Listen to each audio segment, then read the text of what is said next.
This video is sponsored by Mike's Trains. Mike's Trains in Thomasville, North Carolina has a variety of everything from O scale to accessories, G scale, N scale and HO scale locomotives, N scale and HO scale freight cars, track and accessories, Woodland Scenic products, and the layout on display. Mike's Trains, your main line to customer service. All right, guys, so we're over here at my buddy Rob Hale's house. As you can see, I got the Scale Trains SD40-2s on the layout. We just shot the review video, and I know lots of people are going to be curious about his layout and want to see it. And so we're going to turn it over to him, and he's going to give us a tour of his layout now. All right, so I'm here with my buddy Rob, and Rob, I appreciate you for having us over here today to do the video. And tell us about the layout. So what is the actual size of the whole layout? Oh, goodness. Square footage, there's about 1,700 square feet back here. Most of it's model trains. I have about 5.5 scale miles of main line. There's about 15 scale miles of track right now. And when I'm done with it, there'll be about 25 scale miles of track with about 10 miles of main line. Okay. So and is it double track the whole way? Is there some single track segments? It's a faux double track with a lot of single track here and there. That just causes enough problems to make your operations fun. Okay. And roughly how many industries you think you got on the layout as of right now? As of right now, while I'm still building, probably 8. Okay, so I mean you got pretty much a full day for a local to work or multiple locals to work. Yeah, then. Depending on which way they go out of the yard, they can work separate industries and stuff like that. But of course, as I'm planning and building, more industries are going in. I got one I just mocked up last night. I got a team track I put in and mocked it up last night as well.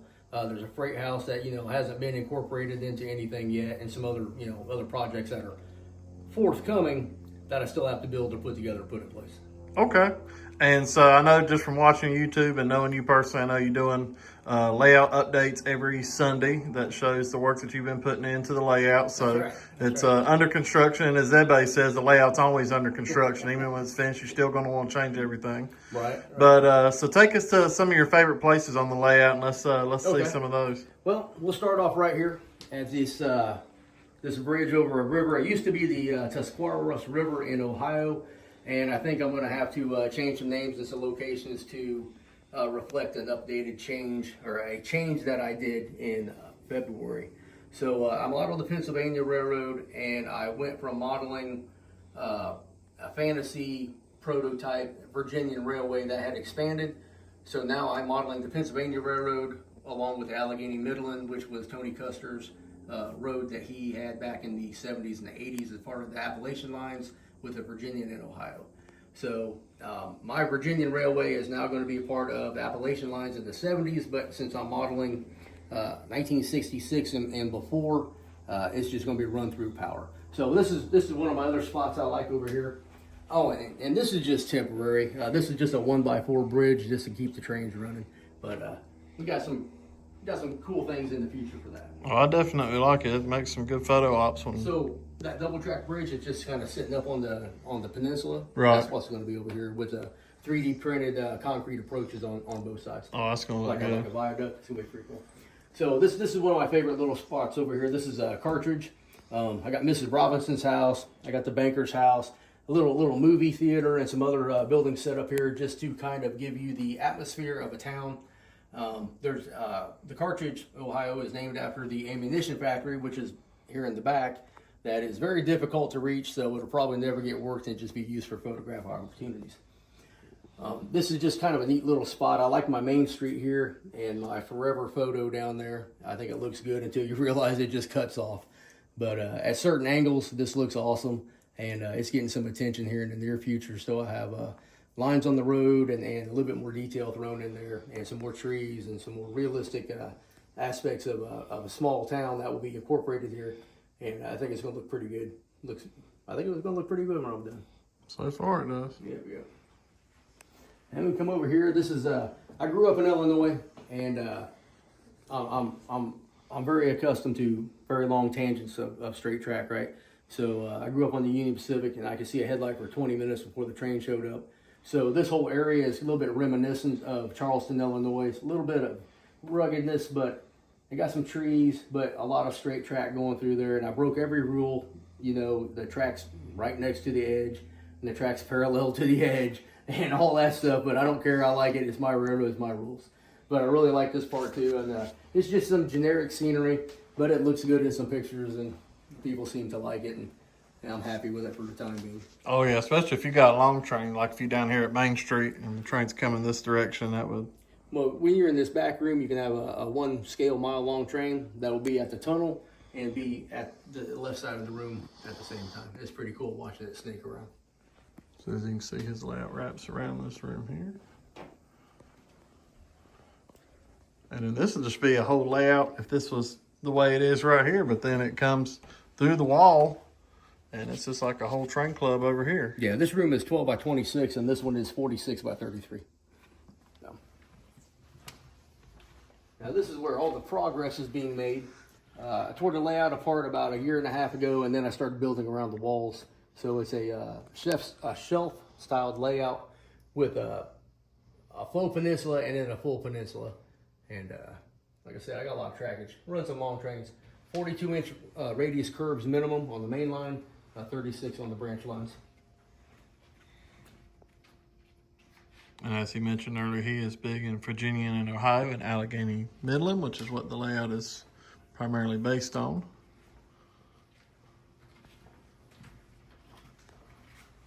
I've blocked off my town. I wasn't thinking. Pretty impressive. So this is the area that I'm mocking up right now to get ready to kind of put some parts in. I got a 3D printed like aggregate, company over here I'm working on. I put in this team track. I built this ramp last night, kind of, helped me figure everything out.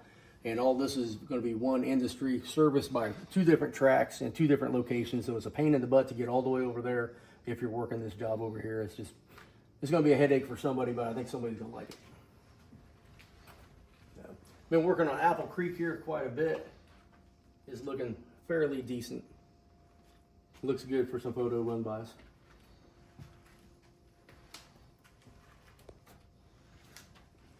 This is another one of my favorite scenes right here. Just how you can just tell this track's been here a while.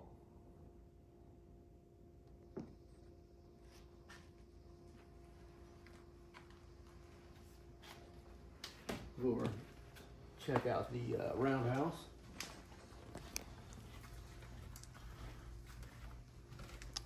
This is Luther Yard. This will be a Pennsylvania Railroad yard. It's named after Specialist Mark Luther, who was a combat veteran soldier of mine when I was at Fort Drum, and he got out of the Army and was murdered, of all things. So I named it after him.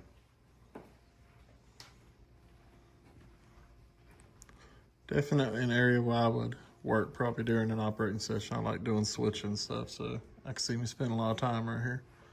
Got a 9-stall roundhouse. I think took me about 6 months to build. I was working on it probably an hour a night. Weathered the inside, all the tracks are wired up. I think it looks pretty decent. That's one of the first models that I actually put together and tried to make look good. I took a lot of time sanding every single edge. Oh, it's definitely a beautiful scene. So, worked on that a lot. So, moral of the story is take your time and make it look right. Well, nothing good worth having comes overnight. That's right.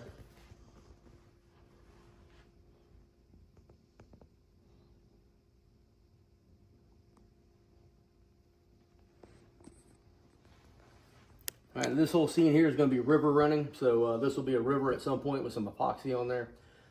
My plan is to start working on some scenery on the banks in preparation for epoxy next spring when it gets warmed up. There's another track here that goes upgrade on a 1% grade that will go to the second level of the peninsula, which will have a coal mine, an army base, some warehouses, a whole bunch of other little industry type things up there. And so I think that's gonna look pretty cool. It'll curve around right here, right? Somewhere right in here. Okay. Yeah, roughly where that piece of wood's at. So I gotta make my hole in the wall bigger because there's a track that will come out and parallel this one, this main line.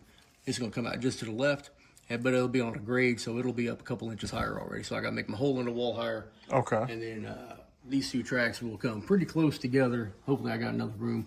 And then they should meet up on the second level around in this area right in here. Wow. Yeah. Maximum grade is 1% as well. And so here's that bridge you were talking about putting over Yeah, there. that's going to be over the river in the other room.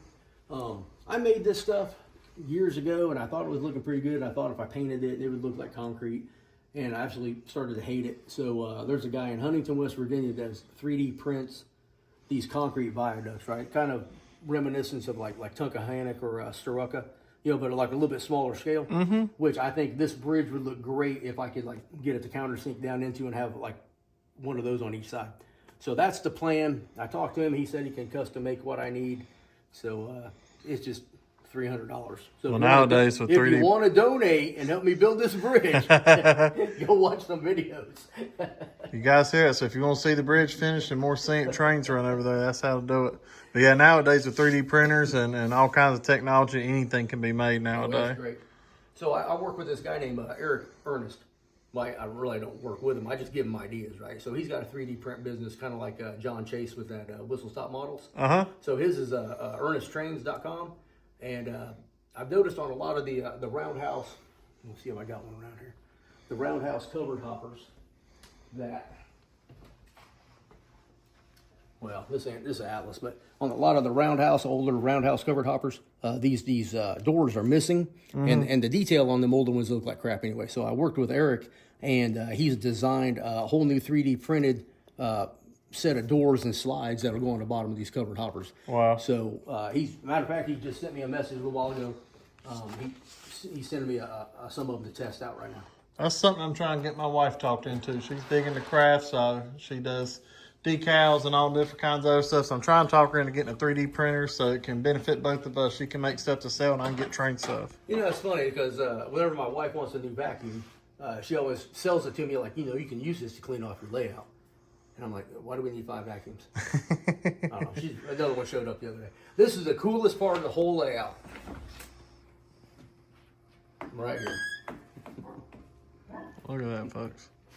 Plenty of room to come through. Perfection. All right, now, on top of all that, this is where the real good scenery comes into it. Everybody loves mountain railroading.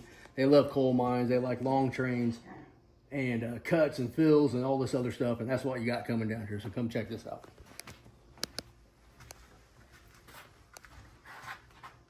This valley is going to look incredible when you have trains exiting a tunnel over on this side, coming across a girder bridge here. These are dead tracks, but I can put cars and locomotives on there just for scenes. And then once I finish this whole mountain scene up here, it's going to look pretty good. But this whole side is going to be separated with the mountain from the opposite side as a view block / scenery. And I think you're really going to like what you're going to see here.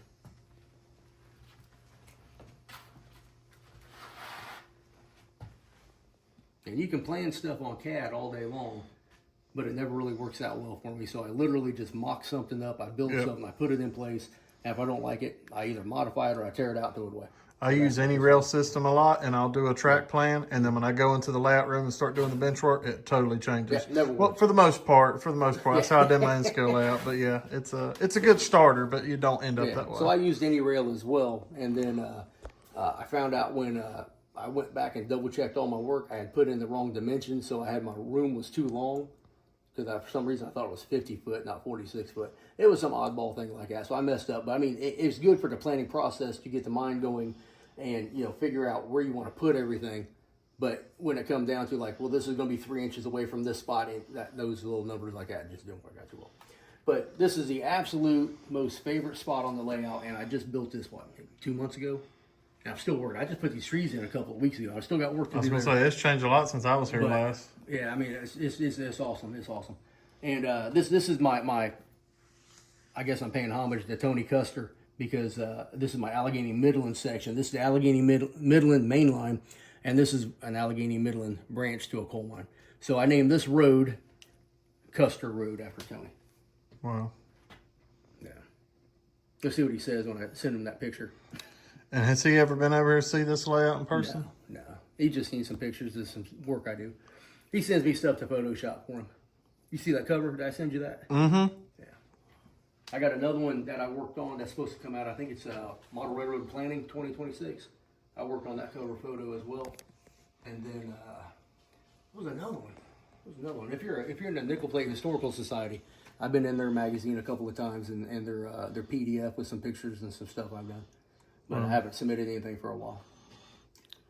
Well, the work I've seen so far and watching YouTube and stuff, the layout's come a long way so far, and especially as massive as the layout is, it's going to take you a long time to get done. And well, if I had some friends that lived close that could come help me. He's talking about these. So Chandler lives up the road about 5 miles from me, and our friend Tony, who has the layout, he lives up the road about 3 miles from me. Dustin lives about 15, 20 miles from us, and no one ever helps me. Woe is me. Yeah, we're gonna have to set aside a month, and then one Saturday we go to your house some work. The next Saturday we go to my house some work. The next Saturday that way everybody gets together and puts in. I'll have the ballast stockpiled. yeah. But yeah, that's about the gist of it. Just keep coming back and watching my videos and watching Chandler's videos. And I'm gonna have your YouTube in the bio as well. But yeah, you make sure guys to check him out. Like he puts a video out every Sunday is a layout update, roughly, and then what is? Sometimes I do them on Thursdays. Like I was supposed to do a video today, and I was supposed to shoot it over the last couple of days. I haven't. I've been fighting migraines all week, so I just haven't done it.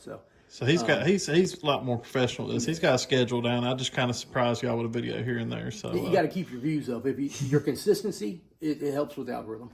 Well, see, I do 3 scales, so that's what keeps him interested. Yeah. Well, I tell dirty jokes to talk about titties. I don't know. Everybody, titties and trains, man. Well, Rob, man, I can't thank you enough for letting us come over here and see the layout and be a part of this. And yeah, it's impressive. It's very impressive. I tell people, everybody I know, I says, you need to talk to this man, you need to see this man, you need to check his YouTube out because he's really got something going on here. So yeah, I appreciate all that. But hey, man, you only live up the road. You can come over anytime you want. Just saying. All right, so that means we'll be seeing more of him. So y'all stay tuned for another video, and I appreciate y'all watching.